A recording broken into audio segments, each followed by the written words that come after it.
Today we'll be sharing a lecture from Neville, and this is from May 1972.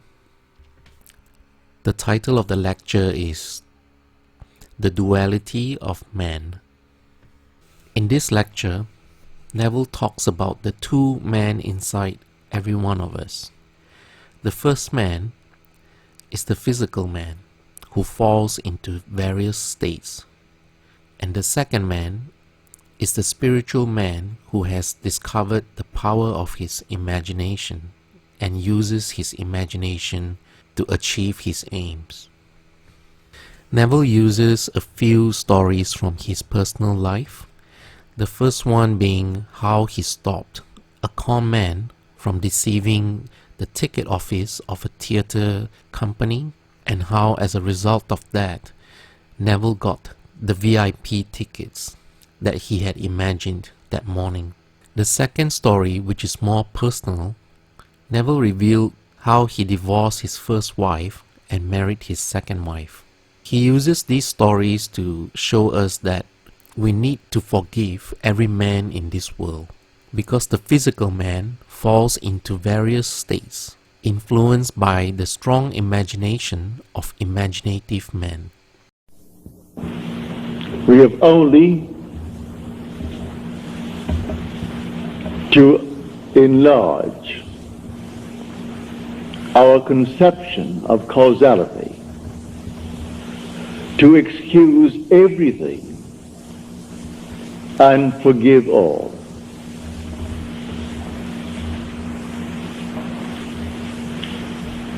Now let me just state one little thought from Scripture first before we unfold it. As we are told in the 25th chapter of Genesis, in your limbs lie nations twain, rival races from their birth. One the mastery will gain, the younger or the elder reign. The first one is the sense man. I'm now looking at this room and all within it, and that is the sense man. My normal apprehension of corporeal objects, just like this room and the contents, I call sense perceived. That which is not present, and yet I perceive them, I call that imagination. That is destined to rule. That is the second man, the Lord from heaven. The first man is of the earth, a man of dust. The second is from heaven. So here we are in this world, and this is the world of this dual state within every child born of woman. And so we have the physical man, the man of dust, and then we have the spiritual man, the man of imagination. That is the immortal man. When I see this picture of the duality of man and how all things are created by this hidden man, I forgive everything in this world that the physical man does.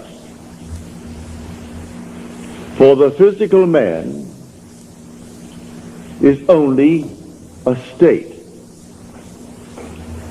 One being is playing all the parts. The part played by the thief is the same being playing the part of the judge who judges the thief. The part who is the murderer and the murdered, these are parts, but the being within is one. Now let me explain it first in the beginning with a simple story.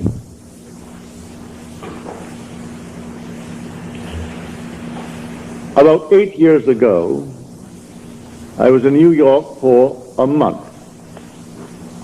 And two of my brothers, Victor and Lawrence, came up and spent 2 weeks with me in New York City. They checked into the same hotel. They wanted to see everything they could within 2 weeks.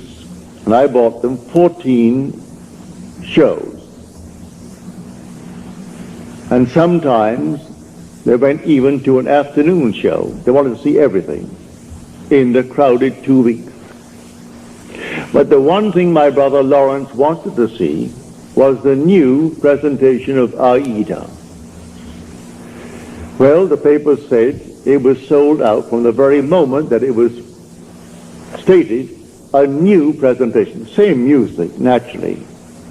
The same score, but new scenery, something new about it. And this captured the imagination of all opera lovers, and they all wanted to see Aida. The one thing he wanted to see was Aida. But the papers had huge big ads. Not one seat is available. Come down and buy seats for the other shows. And this was the old Opera House around 40th Street and Broadway. It ran from Broadway to 7th. The old Metropolitan. So this morning we set out. I said, it doesn't really matter. I said, let us go. We have to go down and have lunch anyway. We will go and just see. We got there, and these huge big signs on the outside, no seats for Aida available. And they were plastered all over the Metropolitan. I went in, and there were 3 lines leading towards the 3 windows, selling tickets for the entire season. And there was no seat for Aida. I got into the first line. It was a very long line. Then I saw the 3rd line from me moving more rapidly than the 1st and the 2nd. So I moved over to that line. Then we all moved rapidly forward. As we got to the window, and seemingly no hope of getting tickets. But before I left my hotel room, I simply assumed that I had the tickets for my 2 brothers. I didn't want to go. They wanted to see it. So I assumed that I gave them the tickets. I got into this line, and we moved rapidly towards the window. As we got there to the window, a tall, blond man, he was about, he must have been 5'11", he must have been about 6'4". He stretched his hand up over my head and diverted the ticket seller as he asked a question, while one in front of me is buying seats not for Aida, because that's completely sold out. He is buying 2 other seats for some other opera. Then he departed after he diverted the man's attention, and this man pushed on some bills under the window. And then, as the teller looked at the money, and this man is at the door now, the tall, blond fellow. And he gave this man the ticket, and then suddenly he said, well, he only gave me $3. He should have given me, and he mentioned the money he should have given me. At that, he was bewildered. The teller was bewildered. I turned around and I screamed at that tall blonde. I said, sir. I screamed so loudly he couldn't stop but be attentive. He turned around and I said, come back here. You're wanted. He came back like a little child being led by the nose. He came back and he said, what's wrong? And the man said, this is all that he gave me. 2 $1 bills. He said, oh no, he didn't. He gave you 2 tens. Then I said, no, you didn't. I was standing right here. I saw what you did. You gave him 2 $1 bills. That's all that you gave him. The man is flabbergasted. He was so completely dumbfounded, he didn't know what to do. I said, I am standing here. I saw exactly what was done. Then he opened up his purse, and here was a stack of ones, and he had a $20 bill and 2 tens. He said to the man, when will you discover your mistake? Because I gave you 2 tens. And the man said to him, at the end of the season. And with that, it was closed. And the man then took out the money and paid for the ticket and took back his 2 ones. Then I say to him, I want 2 seats for Aida tonight. And I want them in the horseshoe circle. I want them center. He said, yes, sir. And he took from what is called the VIP. They always keep a few out. Though the house is sold out, they always keep a few seats for those who are coming, called the very important people. But I am certainly not a very important person. But I saved him from the loss of $20. And he quickly took the 2 seats out and said to me, $20. I gave him the $20, went back and gave the 2 seats to my brothers. Now, a state called a thief. These 2 men have chosen to be thieves in their world. They're con men. It's perfectly all right. God made everything for its purpose, even the wicked for the time of trouble. Read that in the 16th chapter, the 4th verse of Proverbs. He made everything for its purpose, even the wicked for the day of trouble. Well, the day of trouble may not be a war. I was troubled. How to get these tickets? That's a moment of trouble. And I simply assumed that I had them. And I simply played my part in my imagination before I left my hotel room, that my brothers are going to see this show this night of Aida, the new presentation of Aida. Then 2 who have already given themselves over to the state of a thief. They had to actually come right into the line. I took the first line. Then I moved over to the 3rd line because I saw it moving more rapidly. So he comes over to the 3rd line and plays his part beautifully.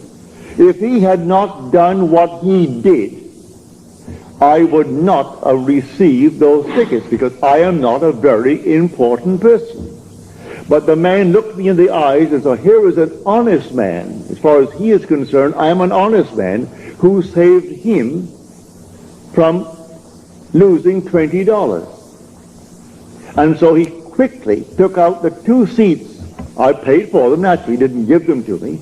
I was willing to pay for my seats. But you couldn't buy them. All over the place, sold out, sold out, sold out, all over the Metropolitan Opera. You could paste it on the walls. And in a huge big ad in the paper, Aida is sold out.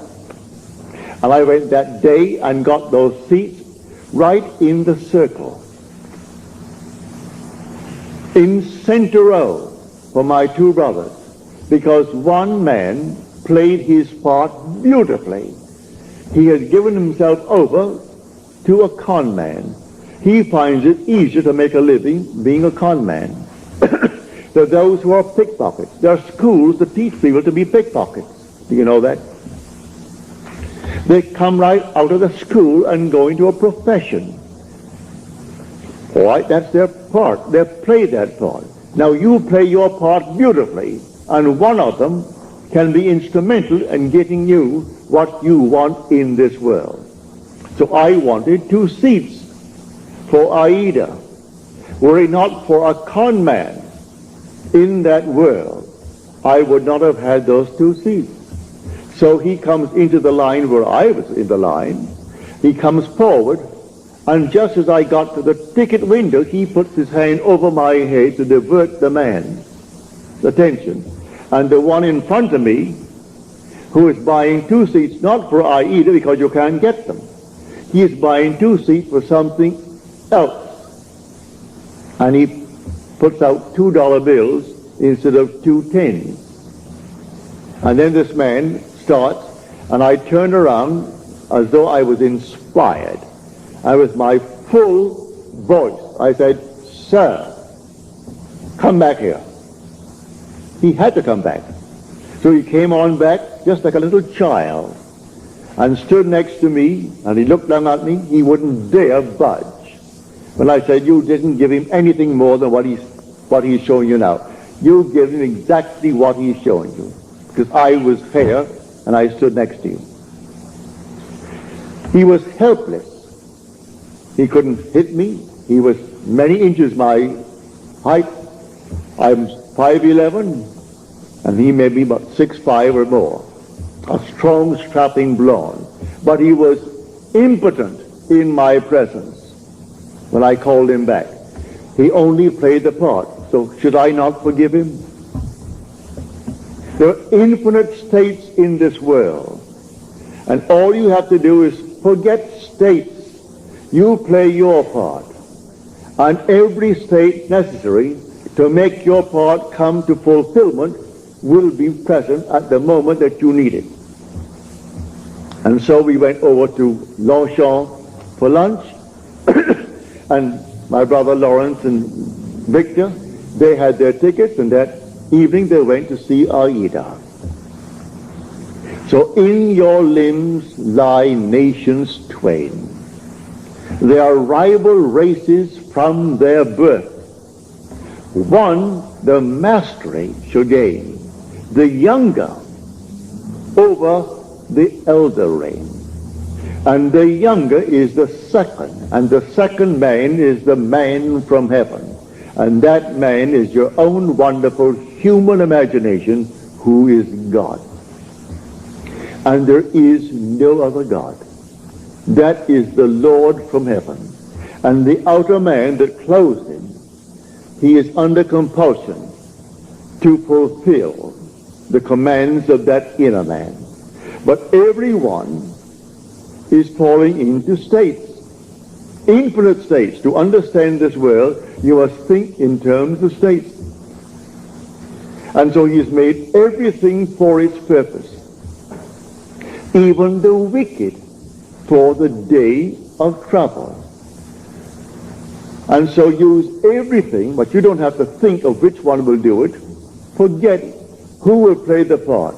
I never saw that man before, never saw his partner in the little crime before. That was their choice in life.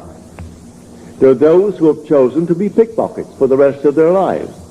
So if they're caught in the act, all right, that's part of the game. They've chosen that part to play. There are those who have chosen their part to play, like Mr. Hoover, who just departed this world. He chose that part. And there are others who chose other parts. Either wisely or unwisely, we fall into these things. But when the inner man begins to awake, he selects his part wisely. It's entirely up to us. So I tell you, everything in this world that you want to be, you can be, if you know that there are only states. You move into the state because the occupant of the state does not differ from the occupant of any other state. The one who played the part that day of the con man to get 2 tickets for $2 instead of $20 and go on the street and sell them for $15 and make himself a quick few bucks. The same occupant is God. God is playing all the parts. So all we have to do is simply to expand a little bit our conception of causality, to actually excuse everything and forgive everyone in this world. I forgave him because he actually was instrumental in getting me the 2 seats for my brothers. Were he not playing that part at that moment, I would not have had the seats. But before I left my hotel room, I simply assumed that my brothers had their seats and they were going to see Aida, and they came home thrilled beyond measure. So we went down, and seemingly no hope. I wasn't concerned about any hope. There were 3 long, long lines. After all, you're selling not just for the show of the night, you're selling for the afternoon show, you're selling for the evening show, and for the entire season. And buy a month in advance, 2 months in advance. They're all there. And so here are the lines. And there were 3 lines and 3 windows open. And what caused me to move to that moving window? The Father in me, he knew which one is going to play what part, because they're all in states. And my fellow is fully aware of all the states in the world. And if you can play a part to aid me in the fulfillment of my dream, you will play. And so if I need a thief, there must be a thief somewhere. He was a thief. And he played a far better part in my getting the ticket than if he were an honest man. If he came up and played the part of an honest man, then the man would have said to me, he wouldn't know me, I'm not an important person, and so we have no tickets. Don't you sign? No tickets available. It's a sellout. But it was not a sellout, and a thief made it possible for me to get my 2 tickets. So when you see this, you forgive every being in the world. Everyone. They're all playing their part. So don't condemn anyone, because everyone will be instrumental in fulfilling your dream if you know this law. It's all infinite states. But remember, you are awakening to the reality of the second man. In this room, my simple apprehension of corporeal objects, the things on the wall, did here, the chairs, the house, this thing for a wedding tomorrow, all this is preparation for a wedding. All this is, to my sense man, reality. And I think of something entirely different, and that is called only imagination. And that is the second man. Now, what do I want in place of what my senses are telling me? Let me now enter into that state and live it as though it were true, and move forward in that state. Now let me show you the difference now, because we started with that statement from the 25th chapter of the book of Genesis. An idea that is only an idea produces nothing and does nothing. It must be felt, actually felt, so that it awakens within oneself certain sensations, certain motor actions in order to be effective. What would the feeling be like if it were true? Dwell upon that until the feeling awakes within you these sensations. For imagination is spiritual sensation. That is the creative being in you. It's not just to entertain an idea. What idea?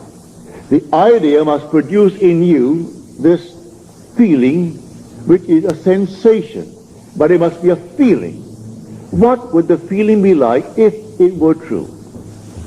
You dwell upon that until you catch that feeling. As Churchill said, that the mood determines the fortunes of people rather than the fortunes, the mood. The mood precedes the fortune. So what would you want in this world? Well, contemplate it. What would the feeling be like if you had it? What would it be like if it were true? That is the story of Scripture. If I could only feel that I am already the man that I want to be, that I'm already the woman that I want to be, and feel it, then it's not only an idea, which as an idea without feeling will produce nothing. Now it has everything, because in this story he said to the second man, "Come close, my son, that I may feel you." The secret is in the feeling. So Esau went out. He is the first man, covered with hair, the outer man. And Jacob is the inner man, the man of imagination, who is hairless. It isn't two little boys. These are only symbols. It's all in man. So come close, my son, that I may feel you. So he comes close and deceives his father through feeling. So the father feels, and he feels him just to be externally real. You can do it. There is no flower in your hand, but you can feel the soft velvet feeling of a rose. You can smell a rose, though it's not physically present. Try it. Try all these things with the inner man. And when you can actually feel it, so that you raise your imagination to the point of sensation, to vision, then the whole thing is done. It's done in a way you do not know it's going to happen. If it takes a thief to aid you, then you forgive the thief. Should I not forgive that man who tried to rob that teller of $20 when he did for me what no one else could do? I could go to all the brokers in New York City and they couldn't get me 2 seats. I could go to anyone and they couldn't get me 2 seats for my 2 brothers. And I wanted them to have the joy of seeing the new presentation of Aida. So I went myself prepared in my imagination that I had 2 seats.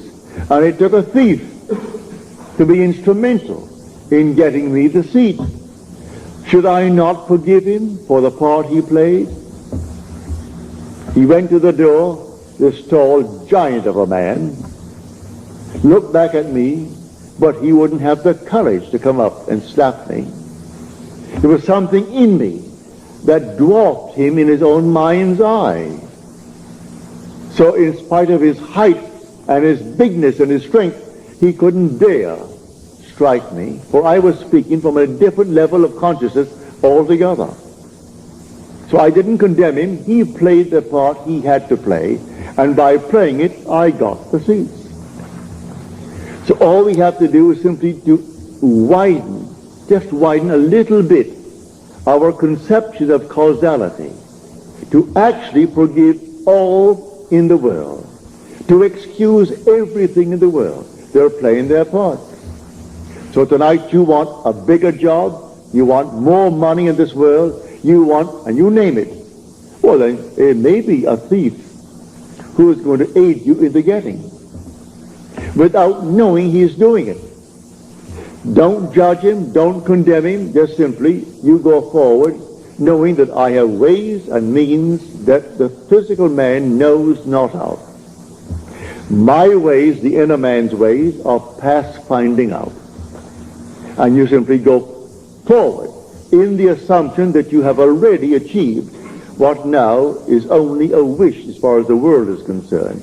But you enter into the wish as though the wish is already fulfilled.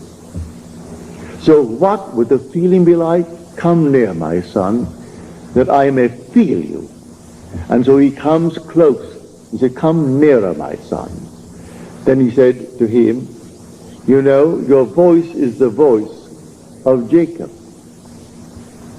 but your hands, your neck, and your scent, you have the feel of my son Esau. Esau is the outer world. So he gives emphasis to feeling. It transcends the voice. The voice was Jacob, but the feeling, the touch, was that of an external world. He could feel the external world. It was a self-deception. he deceived himself into believing that what he desired he had. It's not two little boys born of a woman. All this is parable. The whole story of the Bible is all parabolic. Telling stories that unless you have the depth to understand it, well, then you'll never really. But may I say, you will, eventually you will, and you certainly do understand it now. So tonight is a practical night. Do you know this night what you want? Really what you want? Well, if you do the same thing I did in getting the 2 seats. Do what I did when I was locked out completely from marrying the girl I wanted to marry. I simply assumed that she slept there, I slept here, and I went sound to sleep, and in 1 week my wife did an act which certainly I must forgive. In the eyes of the world she is condemned for taking what she did not pay for. And yet because of that act I got my freedom. Then who is the culprit? Am I not? If there's any culprit, I am. If there's any culprit in this world, it is God. There is nothing but God. God is doing all in this world. He created everything in this world. And so if in me he is the second man, and the second man is my imagination, and that is God. For man is all imagination, and God is man, and exists in us, and we in him. The eternal body of man is the imagination, and that is God himself.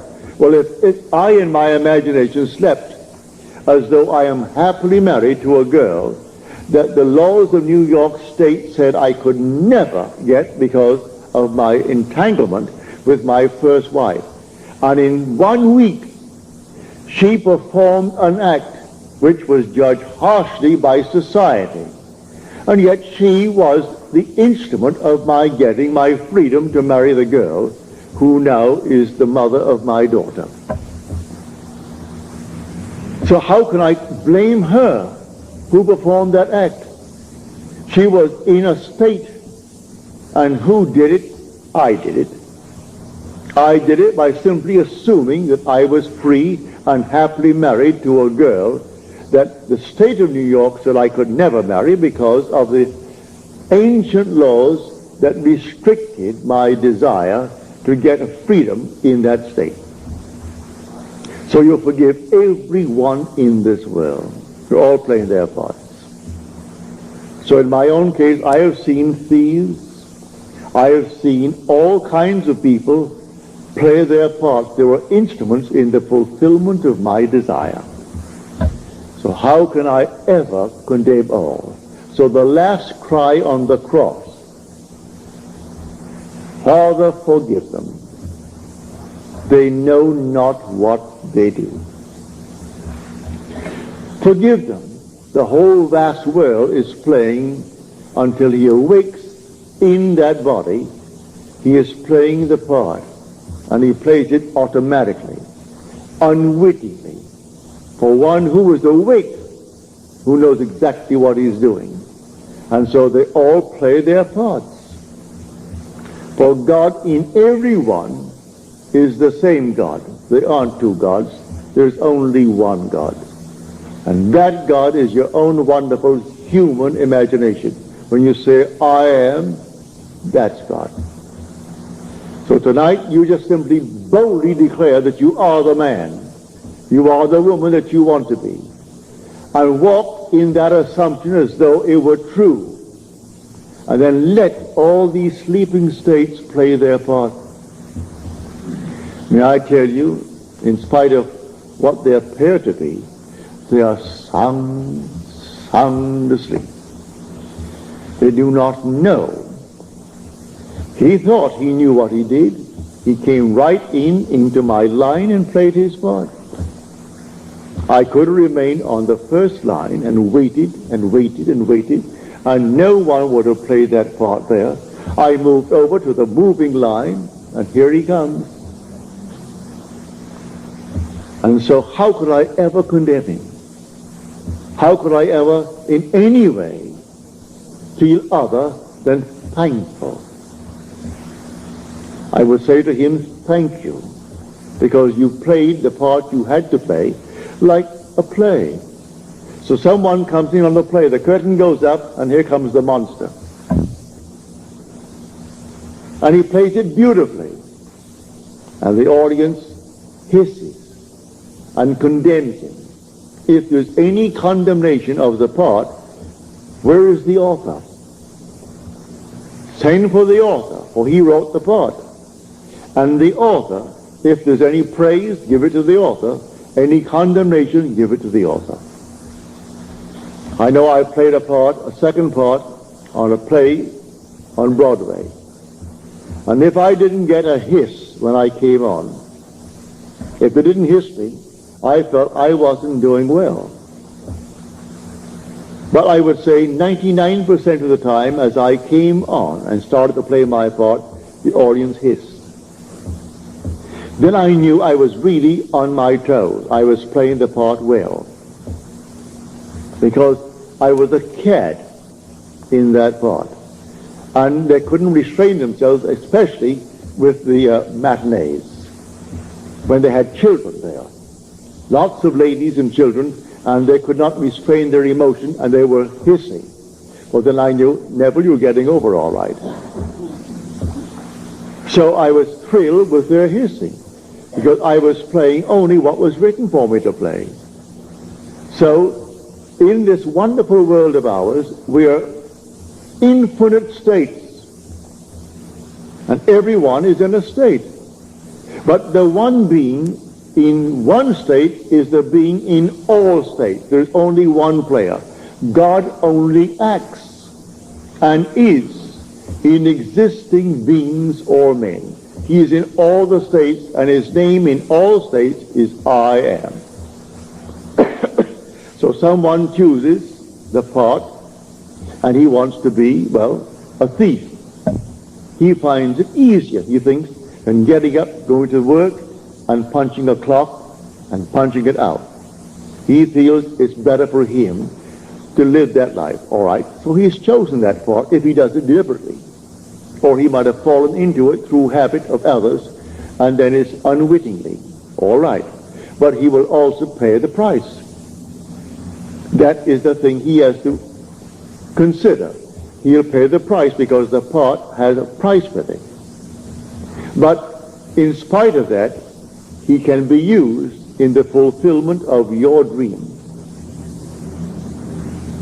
Now, many of you have had, from your letters, dreams of death recently. May I tell you, it's a healthy, healthy sign. Dreams are egocentric. You cannot grow and not outgrow in this world. To outgrow is to die. You die to one state and you move into another state. So anyone dreaming of death, many of you have dreamt of my death numberless times.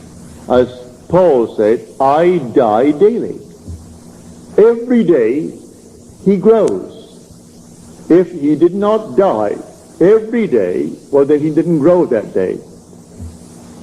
So death, when you see yourself buried, or you see yourself in a coffin, or you see these things in your dream, is only a beautiful symbol of your growth. You are growing, that's why you see yourself buried, why you see yourself in a tomb.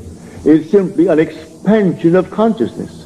So you die to one state of consciousness as you enter a greater state of consciousness.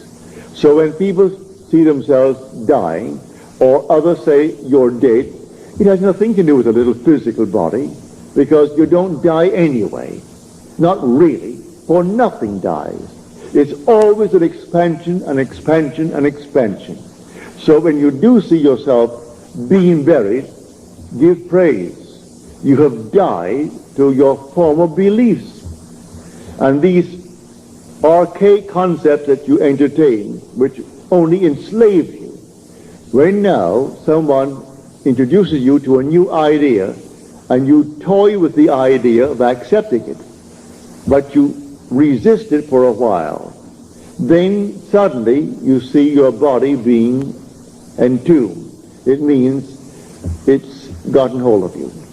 These new ideas that will call you to an expansion of yourself. And so the old man dies that the new man may live. A seed must fall into the ground and die before it can be made alive. If it does not fall into the ground and die, then it cannot bring forth fruit. It simply remains what it was before. So if it dies, it bears much fruit. So don't be afraid of any vision of death. Death is the most glorious symbol in the mysteries of the expansion of consciousness. Man is expanding and expanding and expanding in this world. And one day, his wonderful imagination will awaken. And that is God. Then he sees the whole vast world as sleepers. All sleepers, and how can you condemn the sleeper? So he played his part. He played it beautifully. I can see all these things in my world where people play so many marvelous parts. And they were sung to sleep, and they thought they were so alert, going to get the better of me. And their attempt to get the better was exactly what I needed to move on. Just move on. They had no idea they were playing their part beautifully. So I forgive all the thieves that came into my world. Even those who actually took from my pocket by not giving me what the contract called for. I thank them, because it simply allowed me to become all the more secure upon my own feet and not think for 1 second that I depended upon them or upon anyone else in this world. So let them go their way. They're all sung to sleep, playing their parts. But this thing that happened, I would say about 7, 8 years ago, it was so forcible in my mind. My brothers thought that I was very courageous with this giant over my head to do what I did. It wasn't any courage. At that moment, I saw what he did. And when I said to him, you didn't do it at all. I saw what you did. You stuck $2 there, and there they are. You didn't give him any $10 bills. He opened up his purse, and I saw all these ones, oodles of ones, and then a 20 and a couple of 10s at the side. And then he pulled out the 10s and gave them and took his 2 1s back.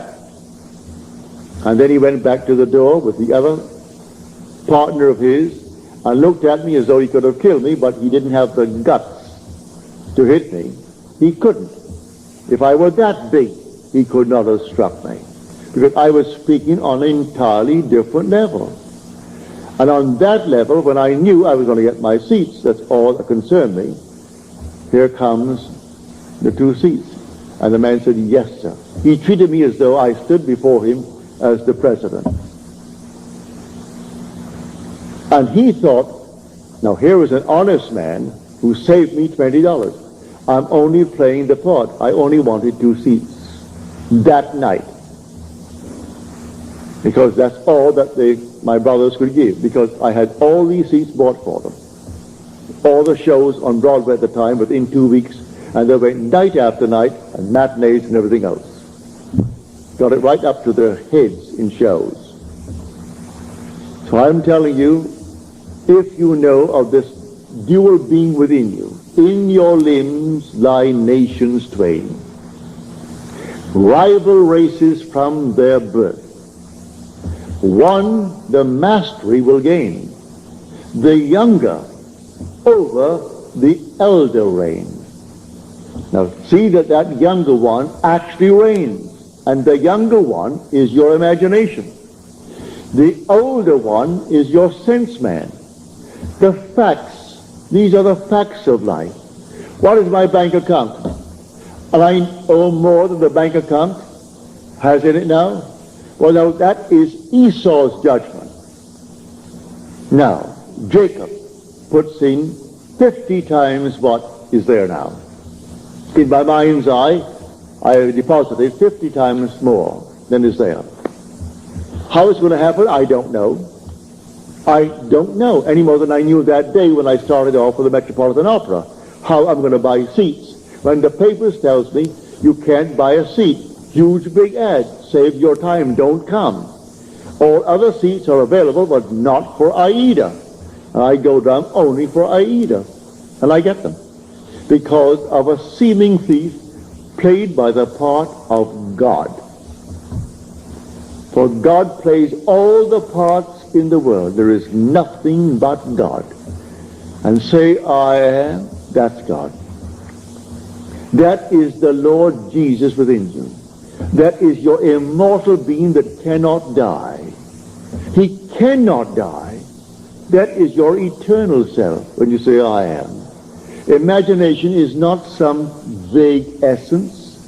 It is a body, a reality, an infinite body that is so perfect when it's awakened that in its presence everything is made perfect. But while it is awakening, it exercises that power and draws into its world everyone that can play the part for its fulfillment of its dream. So here, I hope you heard it clearly. I hope I made it as clear as I can, because tonight should be a very practical night. That you will go out knowing who you are. You are a dual being. But the first man is of the dust, and to dust he returns. That is the man of earth. The second man is the Lord from heaven, and he cannot die. That's your own wonderful human imagination. It cannot die. But it sleeps embodied in this tomb. And one day it will awaken. As I've told you in the past, the symbolism of Scripture will surround you. It's perfect. It is true. Everything told you in Scripture as to his birth, you are going to experience. And then your imagination awakens. And you trust no one but it. Only this being within you do you really worship. Let them give all the medals and all the honors to this, that, and the other, to the little earthly man. It doesn't interest you.